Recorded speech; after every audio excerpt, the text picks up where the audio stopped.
Bonjour à toutes et à tous, c'est un immense plaisir de vous retrouver devant notre chaîne leader. Aujourd'hui, on va vous présenter notre émission Je suis qui a pour thème mode et beauté. Qui dit mode parle de création, parle de l'art. Comme le disait Victor Hugo tantôt, l'art pour l'art est beau, mais l'art pour le progrès est encore plus beau. Qui dit beauté parle tout ce qui peut ravir la vedette. Aujourd'hui, notre invité, c'est Mamadou Seck, le président des tailleurs. Mamadou nuyu naa la. waaw maa ngi lay fay Guinée di nuyu téléspectateur su NJ Mode TV yëpp di nuyu le PDG NJ di la nuyu bu baax a baax ci invitation bi nga xam ne invité nga ñu ko tey ci NJ Mode TV bi. Tonton Seck ñu gis ni nag marché central c'est une grande ville. marché bi bari na ay tailleurs ñu fal la li nga xamante ni moo di président des tailleurs Tonton Seck lii dafa nekk loo xamante ni rêve la wala don bu la yàlla may. waaw ñu ngi lay fay bu baax ci question bi nga xam ne regroupement des tailleurs dafa nekk ci partout dans les 14 marchés yi nga xam ne moo nekk ci Thiès nga xam ne fukki marché la ak ñeent ñooñu ñoo bokk constitué li nga xam ne mooy regroupement des tailleurs nag depuis 2009 le 24 avril 2009 def naa lañ ko créé à la tête notre président d'honneur monsieur Ndiaga Makhtar Wade qui est l'initiateur. Donc en 2009 jusqu'à 2014 mu def ay preuve am ba ni président Abdoulaye Ngom nekkee ci bopp aussi regroupement bi de 2014 j'étais candidat aux élections kon ñi nga xam ne dañuy door a dégg turu Seck man j'étais candidat en 2014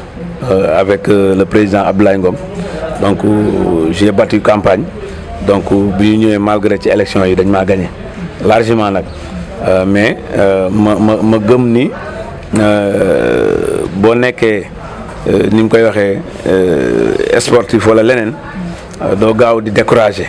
donc da ngay ñaaxaat sa bopp gën a yokkaat liggéey donc ci laa jëlee nag fu teeku sol samay dàll ñefe nekk ci ginnaaw président bi nga xam ne moo fi nekkoon ma dem ak moom élection mu gagné ma àndaat ak moom ci liggéey boobu jàppale ko nag biir ak biti ba yàlla dogal tey mu yor regroupement bi 2014 ba 2020 bi 2020 jotee vraiment moom mu mënatul def lu ma ëpp ñaari mandat mu def démission donc bi mu démissionné mu am un président intérim bu fi nekkoon muy président Ndiasse Kaye di ko nuyu de passage donc man ci laa profité samp sama candidat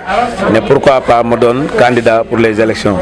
donc ci laa posé sama candidat 2021 bi le 13 mars ñu def élection à la chambre des métiers yàlla dogal ma gagné regroupement bi nekk le président le premier président jeune boo dee xool ñi fi nekkoon ñëpp suñuy grand lañu mais presque maa ci gënoon nekk xale ci ñenn ñi seen âge ñu nekkoon seen ginnaaw donc yàlla cërale ma ko dénk ma ko ma ànd ak ceeg samay am di jàmm am ak teer yëpp ba fii ñu agsi tey di ci liggéey boo xam ne bëgg nañ bu ëllëg bu ñu jeexalee kenn duñu jéppi donc loolu mooy peut-être suñu parcours ci li nga xam ne moom moo ñu motiver ba tey ñu nekk président. kon métier bi daal dafa nekk loo xam te ne loo yàgg bëgg la. waaw métier bi moom boo dee xool ci métier bi man lépp laa doon ñëw donc formé naa fi pas mal d'apprentis yoo xam ne maa leen jàngal métier ba ber leen daan nañ bokk ci seeni label bu ñu daan def défilé ku ci mel ne Dia création muy El Hadj Dia bokk na ci défilé NJ yu bëree bëri donc moom mën naa wax ni tey fierté la ci man parce que maa ko jàngal mais man jàpp naa ni moom daa ko ñëw parce que tey jii li muy créer wala bari na ñuy def mariage mu leen di ñëwal dañ koy laaj foo jàngee ñëw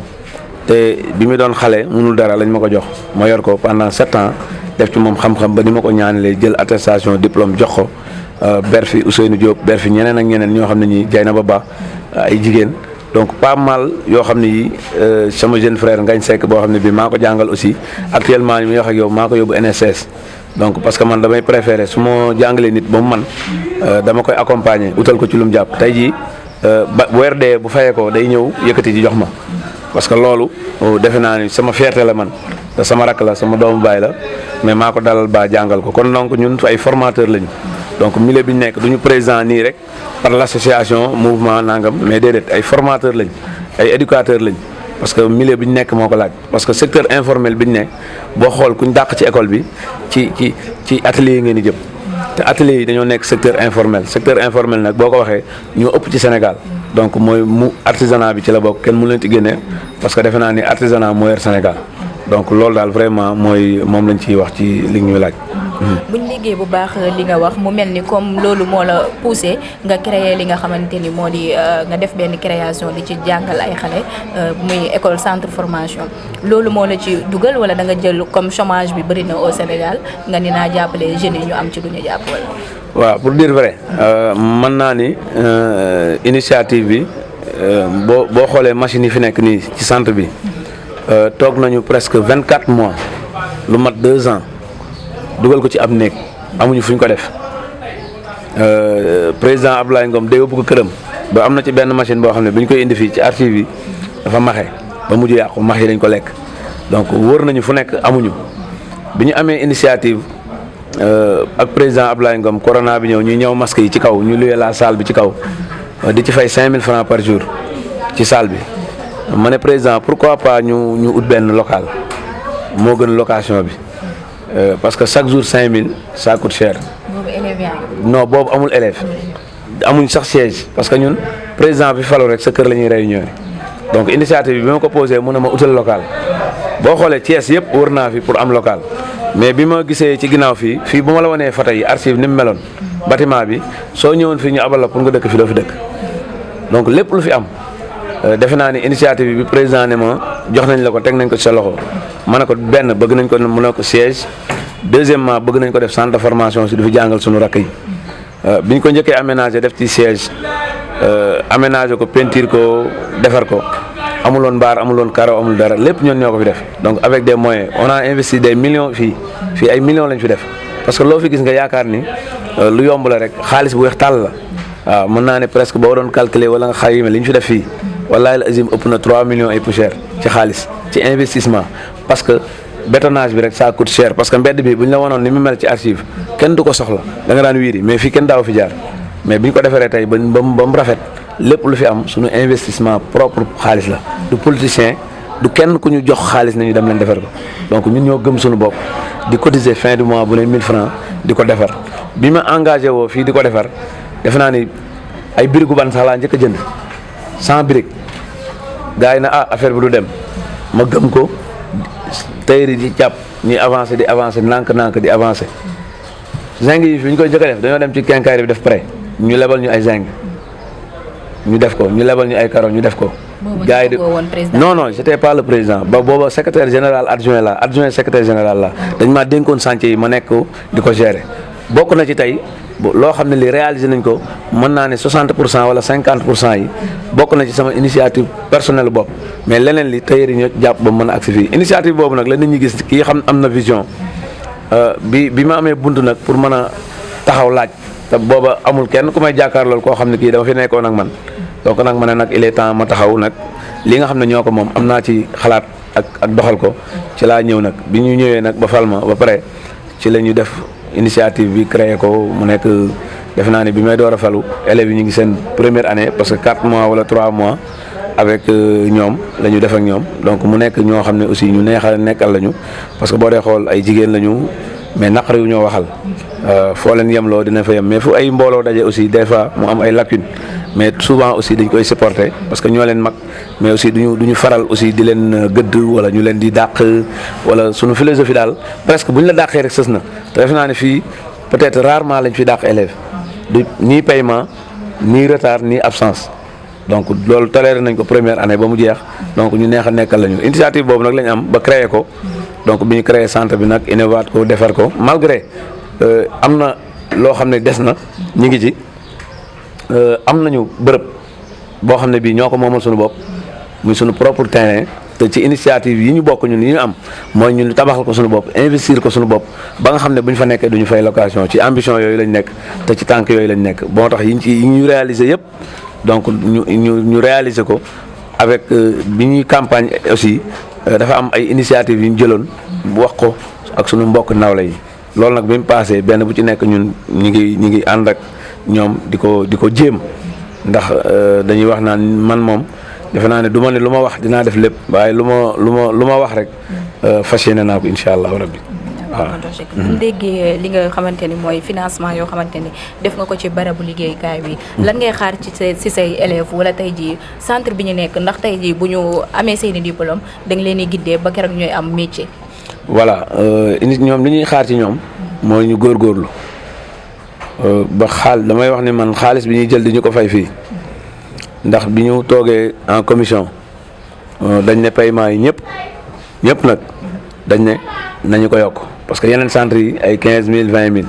mais ñun comme dañ ne woon ñun ñoo tijji woon ne dañuy def centre social man je préfère ñu bàyyi les paiements bàyyi ko fi mu nekkoon parce que tamit boo ko yokkee parents yi dinañ ko fay mais dafay métti ci ñoom donc ñoom c'était juste li ñu leen di laaj mooy ñu gën a góorgóorlu fii centre bi ku fi nekk nga gën a góorgóorlu wane effort parce que déjà am na ñu jaaroon feneen jóge fa ñëw fii parce que am na lu ñu fi gis ba tax ñu toog am na ñoo xam ne peut-être bu ñu fi gisul lu ñu bëgg kenn moomu leen dañuy dem seen yoon donc ñoom li ñu leen di laaj rek mooy ñu gën a góorgóorlu ba xaalis bi seen parents yi di fay ba bu ñu génnee ëllëg ñu mën a am bu ñu leen di jox diplôme mu doon diplôme boo xam ne bii du diplôme boo xam ne bii dañ la ko jox rek pour forcer la ko mais doon diplôme boo xam ne da nga ko mérito parce que fii quoi qu'on dise dañuy jàngale mais nag suñu sañoon ñëpp ñooy am moyen ñëpp ñooy góorgóorlu mais ku ne xam na ne bu ñëpp yemoon am ñu gedd seen cër bon suñu rakk yi fi nekk dañ leen di ñaax ñu gën a góorgóorlu ba ñi nga xam ne ñoo nekk première année ñu góorgóorlu ñi nekk deuxième année nga xam ne ren danañ dem stage mu dese leen troisième année ñu war a xaar jeexal troisième année pour jot seen diplôme donc loolu nga laaj dafay dugg ci biir ndax bu ñu jeexalee am nañ ay partenariat yoo xam ne am nañ ko ak NSS am nañ ko ak Bafu Collection am nañ ko ak COSES ak ñeneen ak ñeneen am na sax ñu woowoon ci biir année scolaire bi ñu jëlee vacances pour ñu indi fa seen i élèves mais dañ ne leen comme élève première année la ñun duñu préféré di leen yóbbu stage dañuy préféré élève première année des en classe élève deuxième année yi ñu préparer leen pour ren ñu mën bu ñu génnee ren ñu mën a dem stage pour mën a am expérience boo xam ne bi dinañ ko yokk ba bu ñu dellusee déwén bu ñuy jeexal su boobaa incha allah rabbi dinañ leen fexe ni leen jàppalee ba orienté leen ba ci structure yooyu nga xam ne ñoom la ñuy liggéeyal ñu mën leen a jàppale ñu jël leen néanmoins ci jël leen waaye ñu accompagner leen ci partenaires yi nga xam ne ay ADPME 3FPT ak yooyu yëpp ay c'est des partenaires parce que ADPME ñooñu jox machine yi parce que machine yi ñun jënduñu ko gratuite lañ ñu ko jox 450 000 lañ joxe apport personnel boo xoolee machine yëpp ak table yeeg ciseau électrique beeg am na ciseau boo xam ne bi presque li muy jar mën na 200 000 mi ngi ci biir mais mosuñu ko utiliser parce que loolu grande confection yi ñoo ko utiliser donc boo amee marché ak yooyu moom nga ko utiliser kon yooyu aussi dafa am ay partenaires yoo xam ne mën nañu jàppale suñu élèves yi am na ay certains élèves yoo xam ne yi peut-être ñu ngi fi bénéficié wu nañu ci benn petite formation boo xam ne bi peut-être dugal nañ leen fa ñu ngi def benn formation pour yokk pour ñu mën leen accompagner noonu la ñu koy defaree pour ñëpp nag képp koo xam ne kii élève nga boo xam ne bii sa deuxième année wala sa troisième yàlla dimbale la nga am performance bu baax wala moyenne bu baax ñun dinañ la biir jàppale bala ngay jeexal gaa lañ lay wan ay jàppale bala ngay jeexal te boo jeexalee incha allah dañ lay suivre accompagner la ba nga mën a ibbi sa entreprise bopp wala nga mën a dem fenn ñu embaucher la wala ñu accompagner la parce que jigéen moom dëkkul fenn mën nga jóge fii say Tamba wala leneen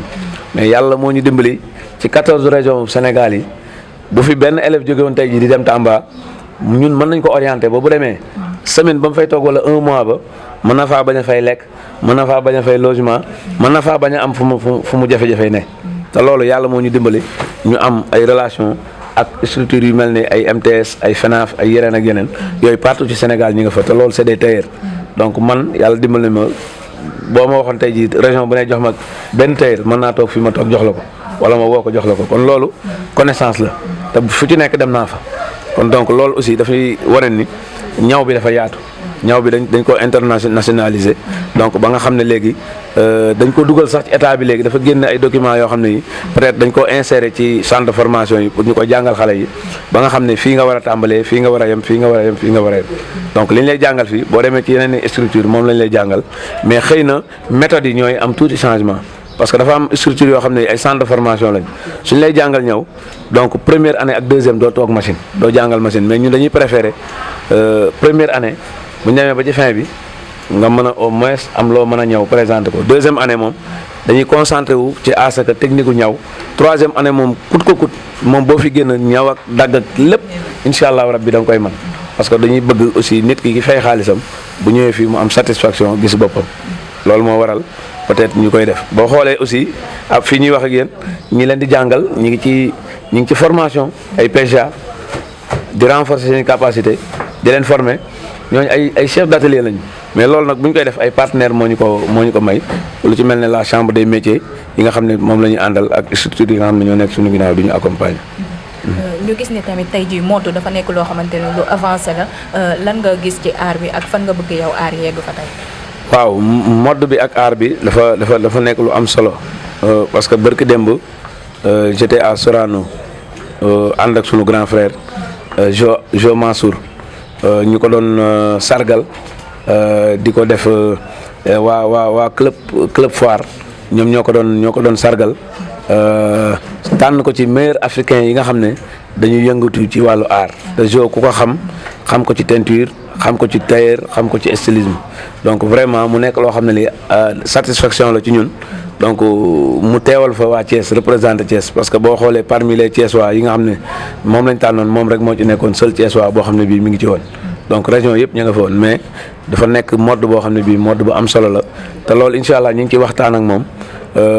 bu fekkee ne am nañ peut-être ñenn ñoo xam ne intéressé na leen dinañ fexe nuñ ko insérer bañ koy mën di apprendre de temps en temps ñi nga xam ne ay cours particuliers lay doon ci ñoom beneen bi ci des di féliciter NJ parce que quand on parle de mode ñu wax NJ parce que defe naa ne toujours maa ngi koy wax neen ko NJ moom mooy mode parce que événementiel mode kenn mënu ko def Thiès te waxu NJ nag moom bu ñu ko waxee ça veut tout dire ci Thiès donc kenn mënul dem tey di wax mode te booloo ci NJ donc moom aussi moo ñu initié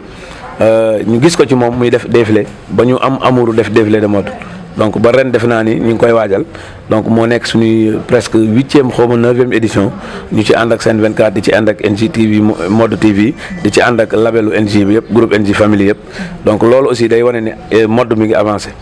am na yeneen i programme yoo xam ne yi mode la mi ngi koy waaj a déroulé fii à Thiès ak sunu xarit yi na ñëpp def ni NJ fexe ba mode jëm kanam parce que NJ inséré na mode ci dëkk bi boo xam ne lépp lu waay di def ci mode léegi da nga ko ciy woo da nga ko ciy boole parce que boo ko ci boolewul du jàll du neex du safe loolu moom defe naa ñëpp nangul nañ ko donc moo tax ñu wax ni mode moom mi ngi avancé bu baax fii à Thiès. ndax centre bi pare na tey jii buñ ko woowoon compétition ñu jël élèves yi yóbbu leen pour ñu dem defi compétition. waaw pare nañu man wóolu naa leen parce que tout récemment RTS la chaîne leader. ñëw na fi boo duggee ci page yu RTS 1 wala nga dugg page yu RTT TV di nga gis ni public reportage bi ñu defoon fii Ibrahima Diédhiou keroog dafa ñëw def reportage ñu ne ko Thiès mooy capitale mode mu ne nañ ko prouver lan mooy Thiès capitale du mode bi ñu ko joxee élève bu première année muy ni toog muy Aïda Seydi mu def présentation ci pantalon tracé ko wax bu ci nekk nu ñu koy tracé nu ñu koy daggee ba fierté la ci ñun parce que loolu dafa nekk loo xam ne image la bu dul fay. ci élève bu première année beneen bi ci topp mu nekk fierté ci centre bi beneen bi mu doon fierté ci Thiès waay ci tayeeru Thiès bi ñu ko defee reportage ba pare dañu jënd super 100 filmer ko ñu dagg ko ci kanamam ñaw ko ci kanamam mu sol ko ci kanamam ci la door a gëm ni nag Thiès mooy capitale du mode. ndax tenue africain nga jënd ko dagg ko ñaaw ko kole ko finir ko mu sol ko loolu à chaud lañ ko defal te loolu defe naa ni bi ñu fa jógee dem nañu visiter Bafou visiter Abdou Khadre Wade Incass visiter ñeneen ak ñeneen loolu da koy prouver ni Thiès moom mooy capitalu mode te defe naa ni kenn mënul wax mode léegi te boolewoo ci regroupement des tailleurs parce que defe naa ni ñoom ñoo ko incarné. loolu am na solo voilà loolu moo nekkoon émission bi dañ lay daal di bàyyi rek nga daal di tàggatoo. waaw di leen sant di la gërëm yow Kiné ak sa staff bi nga àndal yëpp waa NJ Mode TV di la wax rek incha allah rabbi pare nañu pour accompagner leen ci NJ Mode TV bi nga xam ne moom lañ jël jox leen ko ngeen am ci beneen facette boo xam ne bi yeneen ko ci fas yéene defal parce que lii mooy doxal liggéey gis nga liggéey soo koy liggéey da nga koy décentraliser boo bëggee mu dox donc NJ mënul def lépp moo tax mu dénk leen ko yéen aussi ngeen nekk ci di ci bay seen waar di sant bu baax sa caméraman bi nga xam ne moom nga àndal sama xarit sama rak d'enfant nga xam ne moom kenn la vraiment ku baax ci man toujours ñu may conseiller sama rak la vraiment daf may nemmi ko aussi loolu rek di sant aussi groupe label NJ Family yëpp en commençant par le PDG Khadim Dia NJ directeur des programmes Rachid nga xam ne on a partagé beaucoup de choses man ak moom dem fu ne fanaan fu nekk ci wàllu reportage ba ma am expérience tey jii ba NJ tey jii mën ñu accompagner jàppale ñu bañ taxawal RTT TV di ko ci remercier encore une fois di nuyu suñu papa Macky Ndiéguène di sant élèves yi nga xam ne ñoo fi nekk ak les professeurs ak ñi nga xam ne ñoom ñor centre bi muy présidente directrice Ndeye Marème Cissé maire Khady Bass ak tous les professeurs waaye di sant madame Ndiaye bi nga xam ne mooy secrétaire bi nga xam ne tout le temps moo fi nekk ak élèves yi waaye di sant l'ensemble yi nga xam ne ñoo fi nekk monsieur Touré ak ñëpp ñi nga xam ne ñu ngi fi ak ñoom di leen sant di leen gërëm di leen ñaaxaat rek ngeen gën a góorgóorlu gën a persévérer bu ko defee liñ leen dénk yàlla mën leen cee defal jàmm ñun moom pare nañu pour accompagner leen pour jàppale leen ci li nga xam ne moo ngeen def di leen sant di leen gërëm asalaamaaleykum wa rahmatullah. merci beaucoup chers amis fidèles téléspectateurs de la Sen 24 TV lii lañ leen indiloon seet si ki nga xamante ni mooy tonton Seck di président des tailleurs waaye ñu gën ko xam waa Sen 24 TV yëpp xàmme nañ ko muy nit ku baax nit ku oyof di remercier ki nga xamante ni nag moo di d'enfant sama caméra woman waaye fàttewuma tamit aussi Ramses di leen remercier bu baax a baax di wax ni nag émission bi je suis chaque mardi la sur la même heure même fréquence nee naa leen bu leen ko raté képp ki nga xamante ne nag da nga bëgg ñu leeral li nga xamante ni ci ngay yëngu muy sa métier bi nga yor da nga ñuy daal di contacter rek ci numéro yooyu nga xamante ni mooy daal di affiché foofu ci kanamu écran bi merci beaucoup.